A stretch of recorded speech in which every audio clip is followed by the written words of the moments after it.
امریکہ اور چائنا کی جو اکنامک وار ہے اس نے گولڈ کے پرائس اٹھائے.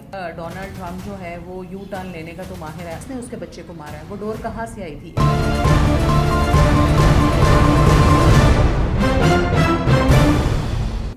بسم اللہ الرحمن الرحیم. السلام علیکم. پاک ڈیجیٹل نیوز کے ساتھ میں ہوں فضا عمران, اور آپ کو ایک اہم خبر دوں گی. جی, سونے کی جو قیمتیں ہیں اس کو بیک گیئر لگ گیا ہے. جو ہم روز کوئی بھی سوشل میڈیا پلیٹ فارم آن کر رہے ہیں, ٹک ٹاک پہ دیکھ رہے ہیں, انسٹا پہ دیکھ رہے ہیں, یوٹیوب پہ دیکھ رہے ہیں, سونا خرید لے, سونا خرید لے, سونا خرید لے, سونے نے 10 لاکھ تک جانا ہے. یہ کل یہ بھی پیش گوئی کی گئی تھی کسی کی جانب سے کہ سونا جو ہے وہ 10 لاکھ روپے تولہ تک جائے گا. اگر کسی نے اچھی انویسٹمنٹ کرنی ہے تو وہ کر لے, یہ آپ کے ڈبل سے ٹرپل ہو جائیں گے. میں ہمیشہ یہ کہتی ہوں کہ آپ انویسٹمنٹ کریں لیکن سوچ سمجھ کر کریں, اور اتنی کریں کہ آپ کو, اگر ہم یہ سوچتے ہیں کہ فائدہ ہوگا تو بہت زیادہ ہوگا, تو پھر جب بہت زیادہ فائدہ ہوتا ہے تو جب نقصان ہوتا ہے تو نقصان بھی بڑا ہوتا ہے.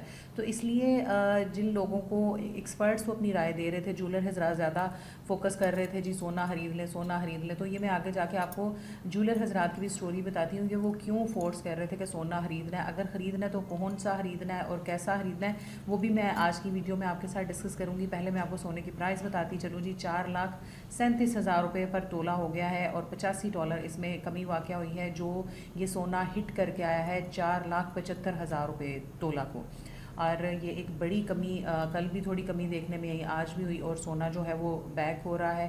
مقامی اور عالمی صرافہ مارکیٹوں میں جو ہے واضح طور پر سونے کی قیمتوں میں کمی ہوئی ہے, اور جہاں سونے کے پرائس کم ہوئے ہیں وہاں چاندی کے پرائس بھی کم ہوئے ہیں. چاندی میں منیمم کمی ہوئی ہے لیکن ہوئی ضرور ہے. 151 روپے کمی کے بعد جو ہے چاندی پر تولہ کی قیمت 5,110 روپے جو ہے وہ دیکھی گئی ہے. اچھا, اگر ہم سونے کے ذخائر کے حوالے سے بات کریں تو سب سے زیادہ ٹاپ 10 میں آپ کو کنٹریز بتاؤں گی جن کے پاس سب سے زیادہ سونا موجود ہے. سب سے پہلے ہمارے پاس امریکہ آتا ہے. امریکہ کے پاس سونے کے سب سے زیادہ ذخائر ہیں. اس کے بعد جرمنی ہے, IMF 3rd نمبر پر ہے, فرانس ہے, روس ہے, چین 6 نمبر پر ہے, سوئٹزرلینڈ ہے, بھارت ہے, جاپان ہے, ترکی 10ویں نمبر پہ ہے. اب ہم یہ عام بندہ یہ سوچتا ہے کہ پاکستان کون سے نمبر پر ہوگا, پاکستان کیوں نہیں ٹاپ 10 میں؟ تو پاکستان بھائی اتنے امیر ترین ملکوں میں نہیں آتا. پاکستان کا اس میں جو ہے 49واں نمبر ہے. 49ویں نمبر پر ہم آتے ہیں سونے کے ذخائر کے حوالے سے. اب ہمیں یہ فورس کیا جاتا ہے جی سونا مہنگا ہو رہا ہے, سونے میں انویسٹمنٹ کر لو. 90 کی دہائی میں ہم نے لوگوں کو 90s میں ہم نے دیکھا کہ یہ ٹرینڈ تھا کہ لوگ سونا بیچ کے گھر بنا رہے تھے. اب یہ ٹرینڈ ہو گیا ہے کہ لوگ گھر بیچ کے سونا خرید رہے ہیں. ان کو لگ رہا ہے کہ بہت بڑی کوئی انویسٹمنٹ ہے, ہم پتہ نہیں راتوں رات کھرب پتی ارب پتی بن جائیں گے, تو ہم نا اپنے گھر, اپنے جتنے بھی انویسٹمنٹس ہیں, جتنی بھی سیونگز ہے, وہ ساری گولڈ میں لگا رہے ہیں. تو سمجھداری کا تقاضا یہی ہے کہ آپ اتنی انویسٹمنٹ لگائیں جتنی آپ کو لگ رہا ہے کہ یہ میرے پاس ایکسٹرا سیونگز پڑی ہوئی ہیں, اور اگر میں اس کو وقت کے حالات کے تقاضوں کے مطابق اگر لگاتا ہوں یا لگاتی ہوں تو مجھے کیا فائدہ یا کیا نقصان ہوگا. عام طور پر جو میں نے ویڈیوز دیکھی ہیں وہ جولر حضرات کی طرف سے ہے. جولرز کی طرف سے کہا جا رہا ہے جی سونے کے زیورات خرید لیں, سونے کے زیورات. اگر آپ انویسٹمنٹ کے موڈ میں ہیں تو آپ نے سونے کے زیورات نہیں خریدنے. عام طور پر اگر کوئی فیمیل سوچے گی اس کو یہی ہوگا کہ اگر گولڈ خریدنا ہے, اگر کوئی گولڈ خریدنے کا کہہ رہا ہے گولڈ میں انویسٹمنٹ کے حوالے سے, تو میرے مائنڈ میں سب سے پہلے یہی آئے گا, میں کوئی جیولری کی شیپ میں لے لیتی ہوں, میں استعمال بھی کرتی رہوں گی, اور کل کو اس کی یہ پراپر ایک سیونگ بھی ہو جائے گی, اور کل کو مجھے اچھے پرائز بھی اس کے جو ہے وہ مل جائیں گے, اور مجھے اچھا منافع مل جائے گا. لیکن آپ نے زیورات کی صورت میں گولڈ نہیں خریدنا. آپ نے بارز یا بسکٹس کی صورت میں خریدنا ہے جو سرٹیفائڈ ہوتا ہے, جس کے ساتھ آپ کو ایک سرٹیفکیٹ مل رہا ہوتا ہے. جیولری میں کیا ہوتا ہے, جیولری میں مکسنگ ہوتی ہے, اور جیولر حضرات اس میں پالش کاٹتے ہیں, اس میں مکسنگ کی جاتی ہے, وہ آپ کے پاس پیور فارم میں نہیں ہوتا.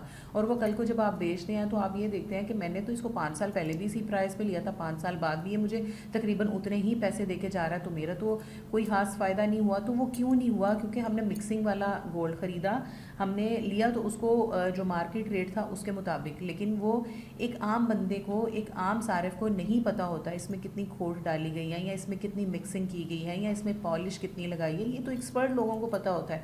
تو اگر آپ انویسٹمنٹ کے لحاظ سے سونا یا چاندی خریدنا چاہ رہے ہیں تو بہترین سجیشن یہی ہے کہ آپ اس کو زیورات کی بجائے گولڈ بسکٹ یا گولڈ بار کی صورت میں خریدیں.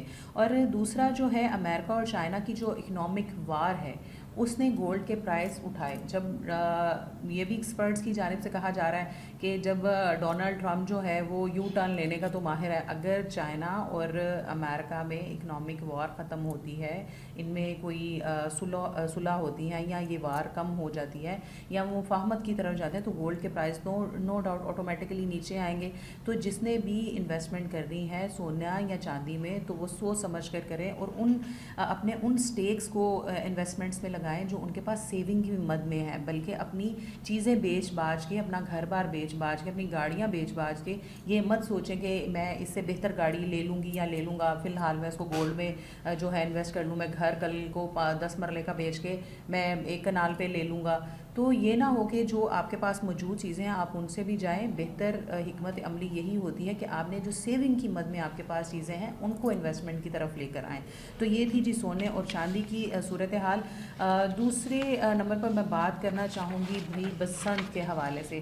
بسنت کا ہم نے زور و شور سنا جی, اس کا اپروول بھی پنجاب گورنمنٹ کی طرف سے سی ایم کی جانب سے دیا جانا تھا 1-2 دن میں, اور کائٹ فلائنگ ایسوسی ایشن کی بھی ہم سن رہے تھے, کافی پرجوش تھے. اور اگر نوجوانوں کے حوالے سے بات کی جائے تو ایک کہا جا رہا تھا کہ اچھی ایکٹیویٹی ہے, اس کو دوبارہ ہونا چاہیے, ہماری ثقافتی علامت تھی, ہماری لاہور کی پہچان تھی. تو کل ایک افسوسناک واقعہ رونما ہوا ہے جس میں ایک نوجوان جو ہے اس کی موت واقع ہوئی ہے گلے میں ڈور پھرنے کے باعث.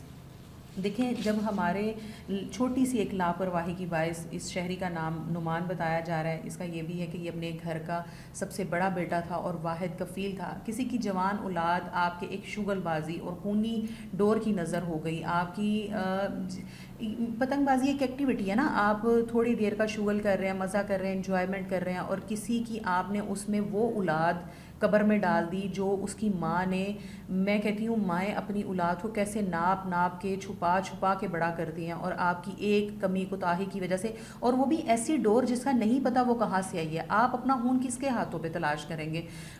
جب یہ کہا جا رہا تھا کہ بسنت کی اجازت دی جائے, تو پرسنلی بینگ اے مدر میں اس حق میں نہیں تھی کہ کسی بھی طرح سے اجازت دی جائے. ایسوسیشنز کہہ رہی تھیں ہم پریکاشنری میئرز کریں گے, پنجاب گورنمنٹ نے بھی جو ہے وہ ٹیمیں تشکیل دے دی, ایک زون بنا دیا گیا کہ وال سٹی میں ہم پہلے کریں گے, بسنت منائی جائے گی. اگر وہ ٹرائل ہمارا پازیٹیو اور اچھا اس کے رزلٹ آئے, کوئی خاصا رونما نہ ہوا, تو پھر اس کو پورے پنجاب میں اور اس کے بعد باقی جگہوں پر بھی جو ہے وہ پرمیشن دی جائے گی. لیکن میں کہتی ہوں ایک ایسی گیم یا ایسی کھیل جس کی وجہ سے لوگوں کے گھر اجڑیں, لوگوں کی اولادیں قبر تک پہنچ جائیں, اس پہ اجازت نہیں ہونی چاہیے. اس پہ گورنمنٹ کو ایک بار پھر سے سر جوڑ کر سوچنے کی ضرورت ہے.